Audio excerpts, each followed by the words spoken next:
रहने परिवार की। पिता का कारोबार मोटर पार्ट्स का गुरुग्राम में। निकी को पढ़ाई लिखाई का शौक था, पहले वो डॉक्टर बनना चाहती थी। 12वीं तक की पढ़ाई उसने घर पर रहकर की। जब उसने 12th पास किया 2018 साल था, तब उसने कहा हायर स्टडी के लिए वो अपने झज्जर से दूर निकली और दिल्ली आएगी। वो दिल्ली आती है, दिल्ली के उत्तम नगर इलाके में एक कोचिंग सेंटर ज्वाइन करती है और उत्तम नगर से चूंकि उसका घर दूर था तो वहीं वो एक किराए का घर लेती है और वहां रहने लगती है। आकाश इंस्टीट्यूट एक बहुत ही फेमस इंस्टीट्यूट है जो मेडिकल की पढ़ाई के लिए बच्चों को तैयार करता है कॉम्पिटिटिव एग्जाम के लिए, नीट का। तो निकी भी नीट का एग्जाम क्लियर कर डॉक्टर बनना चाहती थी। वहां उसने एडमिशन लिया, पढ़ाई शुरू कर दी। इधर उसी वक्त नजफगढ़ के मित्राऊ गांव का रहने वाला साहिल, जो एक अच्छे परिवार से, उसके पिता का गैराज है, एक ढाबा है, ऐसे से ठीक ठाक, वो भी एसएससी का एग्जाम देने की उसकी तैयारी करने के लिए उत्तम नगर में एक कोचिंग सेंटर ज्वाइन करता है। अब दोनों के कोचिंग सेंटर अलग है, अभी तक दोनों की मुलाकात नहीं हुई है, लेकिन इत्तेफाक से जिस बस से निकी आया जाया करती थी उसी बस से साहिल आया जाया करता था। आने जाने के दौरान दोनों की बस में मुलाकात हुई, मुलाकात के बाद फिर बात हुई, बात दोस्ती में बदली और देखते देखते ये दोस्ती प्यार में बदल गई। अब दोनों घुलने मिलने लगे। इसके बाद 19 आया, एग्जाम दिया। निकी नीट क्लियर नहीं कर पाई, डॉक्टर नहीं बन पाई। उधर साहिल भी एसएससी का एग्जाम क्रैक नहीं कर पाया। अब दोनों के पास कुछ और था नहीं, इन्होंने कहा ग्रेजुएशन करते हैं। तो साहिल ने ग्रेटर नोएडा में गलगोटिया यूनिवर्सिटी में एडमिशन लिया फार्मा के कोर्स में। जब साहिल ने वहाँ एडमिशन लिया तो अब निकी ने भी कहा कि उसे भी पढ़ाई करनी है। उसने डॉक्टरी का तो सपना टूट गया, उसने कहा वो प्रोफेसर बनेगी और उसी एम के साथ उसने उसी गलगोटिया में बीए इंग्लिश ऑनर्स में एडमिशन ले लिया। 19 की बात है। एडमिशन लेने के बाद अब दोनों एक साथ उसी यूनिवर्सिटी में पहुंच गए। अब ग्रेटर नोएडा से झज्जर और नजफगढ़ बहुत दूर है, तो वहीं इन्होंने एक किराए का घर लिया और फिर दोनों एक साथ लिविंग में रहने लगे। लिविंग में रह रहे थे, लेकिन निकी और साहिल दोनों के घर वालों को यहाँ पता नहीं था। श्रद्धा केस में दोनों के घर वाले जानते थे, श्रद्धा के पिता को भी मालूम था, भाई को भी मालूम था, आफ्ताब के भी घर वालों को मालूम था कि ये दोनों साथ में रहते हैं। उन्हें ये भी मालूम था कि दोनों का रिश्ता क्या, दोनों शादी करने वाले हैं, और जिसका विरोध किया था। लेकिन यहाँ कहानी उल्टी थी। यहाँ निकी के घर वालों को कुछ मालूम था साहिल के बारे में, साहिल के घर वालों को कुछ मालूम था निकी के बारे में। और साहिल अपने घर वालों से बड़ा डरता था, अपने बाप और बाकी लोगों से, क्योंकि वो जिस बैकग्राउंड से आता था वहाँ बड़े बुजुर्गों की ज्यादा चलती है आज भी। तो अब दोनों लिविंग में रह रहे हैं, दोनों के घर वाले इन दोनों के रिश्ते से अनजान है। 19 के बाद 20 आ गया, 20 मार्च का महीना। मार्च के बाद देश में कोरोना की दस्तक, लॉकडाउन।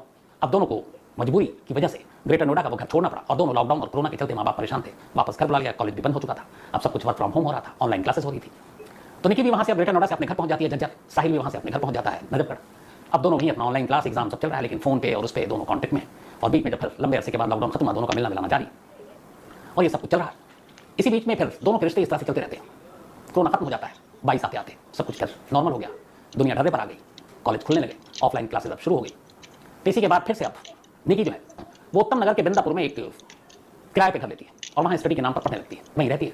साहिल अब अपने घर पर है और साहिल अक्सर उससे मिलने आता है। उसने फार्मा का कोर्स कंप्लीट कर लिया, उधर उसने भी इंग्लिश ऑनर्स का कोर्स का फाइनल ईयर था शायद इसी साल। तो दोनों की मुलाकात होती रहती है, आना जाना लगा हुआ है। इसी दौरान अब साहिल के घर वाले उस पर शादी के लिए दबाव डाल रहे हैं। साहिल लगातार टाल रहा है, निकी के बारे में उसने कुछ बताया नहीं, अपने रिश्ते के बारे में, लेकिन घर वाले कब तक मानते, खूब दबाव डाला और दबाव डालते डालते आखिरकार उन्होंने एक लड़की देखी, लड़की के साथ रिश्ता तय हो गया। लेकिन इस रिश्ते की बात अभी तक साहिल निकी को नहीं बता रहा है। फरवरी का महीना आ गया, निकी ने प्लान किया कि वो वैलेंटाइन डे साहिल के साथ गोवा में मनाएगी। उसने बाकायदा टिकट बुक करा दी, फ्लाइट। अब इधर इसी दौरान में आनंद फानंद में शादी की तारीख पंडित जी ने निकाल दी, सगाई और सबकी।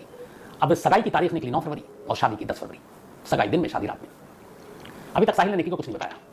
9 फरवरी की तारीख आ गई, निकी उधर तैयारी कर रही है कि वो वैलेंटाइन डे मनाने जाएगी। इधर साहिल को पता है कि उसकी शादी होने जा रही है। 9 फरवरी को दिन में निकी को अपने किसी सोर्स से ये पता चल जाता है कि साहिल की शादी हो रही है, और वो भी अगले दिन। ये सुनते ही निकी के सर पर एक तरह से आसमान टूट पड़ता है, क्योंकि उसे उम्मीद थी कि साहिल उससे शादी करेगा और साहिल ने इस शादी और इस रिश्ते के बारे में कभी कुछ बताया नहीं, सब कुछ छुपाया। अब जिस दिन पता चला उस दिन में सगाई है। निकी साहिल को फोन करती है, कहती है मुझे तुमसे मिलना है। साहिल कहता है मैं ठीक आता हूँ। उधर वो सगाई में भी फंसा हुआ है और अगले दिन शादी है। निकी के काफी फोर्स करने के बाद साहिल उससे कहता है मैं रात को मिलने आऊंगा। अब निकी बिंदापुर के जिस घर में किराए पर रह रही है, पिछले कुछ दिनों से उसकी छोटी बहन वहीं उसके साथ रहती थी, वो भी पढ़ाई के सिलसिले में। आखिरकार रात 11 बजे फुर्सत मिलते ही सगाई वगाई निपटा कर साहिल अपनी हुंडई वरना कार में बिंदापुर पहुंचता है। वहाँ उसकी छोटी बहन भी उससे मिलती है। छोटी बहन को भी कुछ पता नहीं था इन दोनों के रिश्ते के बारे में, निकी के घर वालों को भी पता नहीं था, बस इतना जानती थी कि वो उसका दोस्त है। अब वहाँ पे वो साहिल को मालूम था कि निकी भड़की हुई है, उसे कहता है चलो गाड़ी में बैठो। निकी बैठ जाती है। निकी अपनी बहन से कहती है कि हो सकता है मैं ट्रिप पर देहरादून या मसूरी जाऊँ, तो चिंता मत करना। और निकी के दिमाग में यही था कि वो साहिल को मना लेगी और उसके बाद ये दोनों वहाँ से भाग लेंगे और गोवा चले जाएंगे, टिकट ऑलरेडी बुक है, और ये शादी टूट जाएगी और फिर वो उससे शादी कर लेगी। साहिल कहता गाड़ी में बैठकर बात करते हैं। इसका दोनों गाड़ी में बैठते हैं और बैठते ही झगड़ा शुरू हो जाता है। निकी उससे लड़ती है कि तुमने इतनी बड़ी बात मुझसे छुपाई, तुम्हारी एंगेजमेंट हो गई, तुम्हारे लिए लड़की देखी गई, तुम्हारी शादी कल है और मुझे तुमने अंधेरे में रखा। वो उधर सफाई दे रहा है कि मैं अपने घर वालों के दबाव में ये सारी चीज़ें, तो कहती है कि ठीक है अभी शादी हुई नहीं, ये दबाव इन सारी चीज़ों को छोड़कर हम दोनों भाग चलते हैं, कहीं शादी कर लेते हैं। अब इसी बात पे पूरी दोनों में लड़ाई हो रही है और गाड़ी दिल्ली की सड़क पर घूम रही है। घूमते घूमते रात के करीब 1 बज गए। 1 बजे ISBT, आप लोगों ने देखा होगा बहुत सारे लोगों ने, कश्मीरी गेट है उसके पास, वहाँ पर साहिल की गाड़ी पहुँचती है। रात के करीब 1 बजे दिल्ली की सड़क पर सन्नाटा होना शुरू हो चुका था। झगड़ा इधर बढ़ रहा था क्योंकि निकी बार बार कह रही थी शादी के लिए और वो उसको समझा रहा था। आखिरकार इस दौरान में ये सारी चीज़ें होते होते जब ये वहाँ पर पहुँचे ISBT के करीब कश्मीरी गेट पर, तो साहिल जिस तरीके से उसे टाल रहा था उससे निकी को बहुत तेज़ गुस्सा आया और इसके बाद अब दोनों में लड़ाई तेज़ हो गई। इस दौरान में साहिल भी अब भड़क गया। कार के अंदर, हर कार में आजकल जनरली आप देखते हैं मोबाइल चार्ज करने के लिए चार्जिंग लगी होती है, उसके साथ चार्जिंग का वायर भी होता है जिसे हम डेटा केबल भी कहते हैं। तो उस लड़ाई के दौरान दोनों, जब उसने झूठा, बेवफा और ये सारी चीज़ें बोलनी शुरू की, साहिल को गुस्सा आया, उसने वो डेटा केबल निकाला, अच्छा खासा मजबूत होता है वो, और निकालने के बाद उसको निकी के गले में डाल दिया और गले में डालकर केबल को दोनों हाथ से खींचना शुरू कर दिया।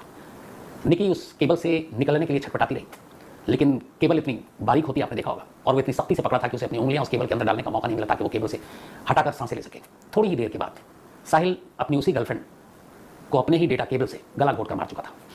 जब निकी कार की सीट पर ड्राइवर के बराबर वाली बेसुध होकर गिर गई और उसे एहसास हुआ कि वो मर चुकी है, तब पहली बार वो घबराता है और सोचता है कि अब क्या हुआ और अब क्या करें। बदहवासी में कि कहीं कोई देख ना ले, पकड़ ना ले, वो कश्मीरी गेट से निकलता है, अब दिल्ली की सड़क पर अंधाधुंध गाड़ियां भगा रहा है, कहाँ जाना है उसे कुछ पता नहीं। उसे ये है कि उसके हाथों एक कत्ल हो गया। बहुत सोचता सोचता आखिरकार करीब 2-3 घंटे लगते हैं। उसके बाद उसे ख्याल आता है कि नजफगढ़ में मित्राऊ गांव में उसके घर से 700 मीटर की दूरी पर उसका अपना एक ढाबा है जो पिछले 3 दिनों से बंद है, क्योंकि उसकी शादी की तैयारी के सिलसिले में ढाबा को बंद कर दिया गया था ताकि बाकी जो लोग हैं वो शादी के काम में हाथ बढ़ा सके। तो उसे लगा कि ढाबा खाली है, ढाबा बंद है, वहाँ कोई है नहीं, तो फिलहाल तो ले जाकर लाश को वहाँ छुपा देते हैं, इसके बाद ठिकाने लगाने का आइडिया बाद में सोचेंगे। अब वो कश्मीरी गेट से 40 किलोमीटर तक अपनी हुंडई वर्ना कार चलाता हुआ ढाबे तक पहुँचता है।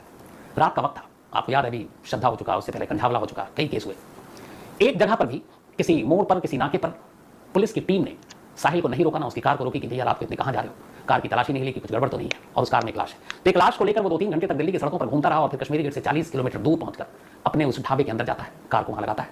अब सोचता है क्या करूं, तभी उसकी नजर पड़ती है सामने फ्रिज पर, चूंकि ढाबा 3 दिन से बंद, फ्रिज भी बंद।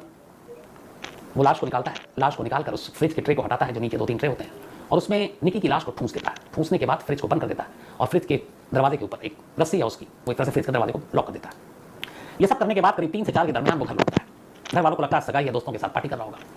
घर लौटता है, अब ये तारीख आ चुकी है कि उसकी शादी है, यानी उसने कायदे से जो कत्ल किया वो वक्त 1 बजे का था, तो अब 9 की जगह 9 फरवरी की रात की जगह 10 फरवरी की रात हो चुकी थी और 10 को ही उसकी शादी थी। 4 बजे सब कुछ करने के बाद वो घर पहुंचता है। घर जाने के बाद कुछ ऐसा जाहिर नहीं करता कि वो क्या करके आया। इसके बाद सुबह होती है, घर में पूरा शादी का दूर से मेहमान आए हुए, रिश्तेदार आए हुए हैं, अड़ोसी पड़ोसी सभी को दावत दिया गया है, और इसके बाद शाम को धूमधाम से बारात निकलती है। साहिल दूल्हा बनता है, घोड़ी चढ़ता है, बारात में जाता है, वहाँ 7 फेरे लेता है। फेरे लेने के बाद अपनी नई दुल्हन को लेकर घर आता है, और ये सब कुछ जब हो रहा था तब उसके घर से 700 मीटर की दूरी पर उसके ढाबे में, उसके फ्रिज में उसकी गर्लफ्रेंड निकी की लाश पड़ी हुई थी। अब ये सब कुछ हो गया, कैलेंडर ने तारीख बदली, अगली तारीख आ गई। अब हुआ ये कि 24 घंटे बीत चुके थे। 9 फरवरी को निकली थी निकी अपने घर से, 10 फरवरी को शादी हो गई, 11 फरवरी। इस दौरान में अब उसने एक बार भी अपने घर पे फोन नहीं किया, और इससे पहले कभी ऐसा नहीं हुआ कि निकी ने अपने घर फोन ना किया। एक बार जरूर कहती थी मैं ठीक ठाक हूँ, बिंदापुर में चुके वो अलग रहती थी। तो निकी के पिता को थोड़ी टेंशन हुई, उन्होंने फोन किया।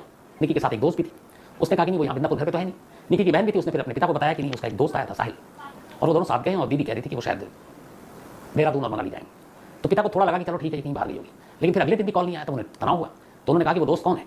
तब साहिल का नंबर उनकी छोटी बेटी और दोस्त से मिला, उन्होंने साहिल को फोन किया। साहिल ने कहा कि वो मिली तो थी मुझसे 9 को, लेकिन उसके बाद वो कह रही थी कि उसे देहरादून और मसूरी घूमने जाना, तो वो चली गई और मैं अपनी शादी में बहुत बिजी था इसलिए मुझे नहीं मालूम कुछ। इसके बाद उन्होंने उसके घर वालों को फोन किया, उन्होंने भी यही डाल दिया। लेकिन इधर बेटी ने चूंकि कहा था कि दीदी गई है देहरादून और वहाँ घूमने, तो इसीलिए निकी के फादर ने पुलिस में उसकी गुमशुदगी की रिपोर्ट नहीं लिखाई, क्योंकि उन्हें लगा कि शायद उनकी बेटी से कुछ घूमने गई है। तो उन्होंने रिपोर्ट लिखाई नहीं और वो बेफिक्र हो गए कि उनकी बेटी वहाँ है, हो सकता है फोन कर लेगी। 3 दिन बीत चुके थे, 10 के बाद 11, 12, 13। अब वैलेंटाइन डे की तारीख आ गई। ये चौथा दिन था, बल्कि 5वां दिन, जिस दिन से निकी गायब हुई थी। 9 को वो गायब हुई थी आखिरी बार, अब 14 वैलेंटाइन डे। वैलेंटाइन डे के दिन सुबह एक शख्स ने इसी नजफगढ़ में रहने वाले एक पुलिस वाले को फोन किया। वो पुलिस वाला दिल्ली पुलिस में क्राइम ब्रांच में काम करता है, तो उसको फोन किया, और ये शख्स एक गुमनाम शख्स है, इसको मान लीजिए। और उसने कहा कि मुझे खबर देनी है। तो उसने पूछा बताओ। उसने कहा कि हमारे इलाके में एक शादी हुई है, इसका नाम है साहिल, और साहिल की एक गर्लफ्रेंड, उसका नाम है निकी, और इन दोनों के रिश्ते बड़े पुराने हैं, करीब 3-4-5 साल हो गए। लेकिन साहिल की शादी कहीं और हुई। तो पुलिस वाले ने कहा इसमें अजीब क्या है, हो सकता है बहुत सारे ऐसे केस होते हैं, प्यार कहीं और होती है, शादी कहीं और हो जाती है। तो उसने बोला नहीं, बात वो नहीं है, बात उससे भी अजीब ये है कि साहिल की शादी किसी और लड़की से हुई है, और इस दौरान में पिछले कई दिनों से मुझे निकी दिखाई नहीं दी और उसकी कोई खबर नहीं है, और मुझे ये पता चला कि वो शायद गायब है। अब जब ये सुना उस पुलिस वाले ने तो उसके भी कान खड़े हुए। फिर उसने कहा कि मुझे उसके बंद ढाबे में कुछ हलचल नजर आई थी। एक रात मुझे किसी ने कहा था कि देर रात को आया था ढाबे में, कुछ गड़बड़ है मुझे लगता है। क्राइम ब्रांच के पुलिस वाले ने अपने सीनियर पुलिस अफसर को कहा कैसे ऐसे ये बात है। उस अफसर ने कहा अच्छा ठीक है, जो निकी नाम है पता करो, किसी थाने में उसकी गुमशुदगी की रिपोर्ट होगी। पता क्या, कहीं गुमशुदगी की रिपोर्ट ही नहीं है। तो उसने कहा ये क्या बात हुई। उधर जिस शख्स ने उस क्राइम ब्रांच के पुलिस अफसर को फोन किया था वो उस पर भट्टस करता था, क्योंकि वो उसका एक तरह से मुखबिर था। उसने कहा वो झूठ नहीं बोल रहा। तो उसने कहा चलो वो तो कहीं रिपोर्ट नहीं है मिसिंग की, उसने एक और क्लू दी उसके ढाबे की। तो चलो उसके ढाबे पर चलते हैं। अभी उसके ढाबे पर गए तो ढाबा बंद, पुलिस की टीम। उसके बाद उन्होंने फोन किया साहिल का नंबर, उसका नंबर नहीं मिल रहा है। घर वाले इत्तेफाक से घर में नहीं उस दिन, शायद किसी फंक्शन के सिलसिले में शादी के बाद जो चीज़ें होती है वो चले गए थे। तो पुलिस ने कहा ये माजरा क्या, सब गायब है। तो उनको थोड़ा लगा कि सब भागे हुए हैं, लेकिन वो गए थे घर वाले किसी और फंक्शन में, क्योंकि साहिल के अलावा किसी को ये सारी चीज़ें पता नहीं थी। तब कोई मिला नहीं, तो पुलिस ने कहा कि चलो ढाबे में ही कुछ सस्पिशियस चीज़ें बताई थी, यहीं तलाशी लेते हैं। अब वो ढाबे के अंदर घुसे, उन्होंने तलाशी ली। तलाशी लेते लेते शायद श्रद्धा और जो 2 केस आपको सुनाया अभी, पुलिस सिर्फ दिल्ली क्या पूरे देश की पुलिस के जहन में ये फ्रिज जो है वो घर कर गया है। तो लोगों के जहन में वो रहता है फ्रिज फ्रिज। तो जब वो ढाबे के अंदर गए, कहीं कुछ मिला नहीं, तो एक पुलिस वाले के दिमाग में वो श्रद्धा वाली कहानी आ गई फ्रिज की। उसने कहा फ्रिज ही खोल लेते हैं। उसने जैसे ही फ्रिज खोला, अंदर से निकी की लाश ठूंस कर जो रखी गई थी वो बाहर गिर गई। खुद पुलिस वालों के होश उड़ गए। इसके बाद उन्होंने लाश उठाई, फिर दीनदयाल उपाध्याय हॉस्पिटल उसको पहुंचाया और तब ये पता चला कि निकी है। इसके बाद कल ही यानी कि 14 फेब मंगलवार के दिन एक पुलिस अफसर ने निकी के पिता सुनील यादव को फोन किया और कहा कि आपसे जरूरी काम है, आप थाने आ जाइए। जब वो थाने आए तो उन्हें सारी बातें बताई गई, फिर निकी की लाश दिखाई गई, वो पहचान गए। अब इसके बाद पुलिस की एक टीम साहिल के पीछे लग गई। साहिल को तब तक ये कहानी मालूम नहीं थी कि फ्रिज का राज खुल चुका है। वो जैसे ही दोपहर बाद घर की तरफ लौटा, पुलिस की एक टीम पहले से वहां पे छुपी हुई थी, साहिल को दबोच लिया। साहिल को पकड़कर पुलिस की टीम लाई, पूछताछ हुई। चूंकि फ्रिज का राज खुल चुका था, उसके पास कोई बहाना भी नहीं था। फिर उसने पूरी कहानी सुनानी शुरू कर दी और पूरी कहानी यही थी कि निकी उस पर शादी के लिए दबाव डाल रही थी और घर वाले उस पर शादी के लिए दबाव डाल रहे थे। घर वालों को मना कर नहीं सकता था और शादी तय हो गई। निकी को उसने बात बताई नहीं और बस इसी बात पर निकी भड़क गई और मुझे कुछ सूझा नहीं। झगड़ा इतना बड़ा कि मैंने उसको गला घोट कर मार डाला। इसके बाद लाश कहीं और ठिकाने लगाने का मौका नहीं मिला, तो फ्रिज में रख दिया ये सोचकर कि शादी हो जाए, थोड़ा मामला ठंडा हो जाए, तो फिर इस लाश को ठिकाने लगा देंगे। अब इस लाश को वो ठिकाने आफ्ताब की तरह लगाता या फिर लाश को पूरी एक साबुत लाश को ले जाकर कहीं फेंक देता, इसका भी खुलासा नहीं हुआ। तो ये थी अफसोसनाक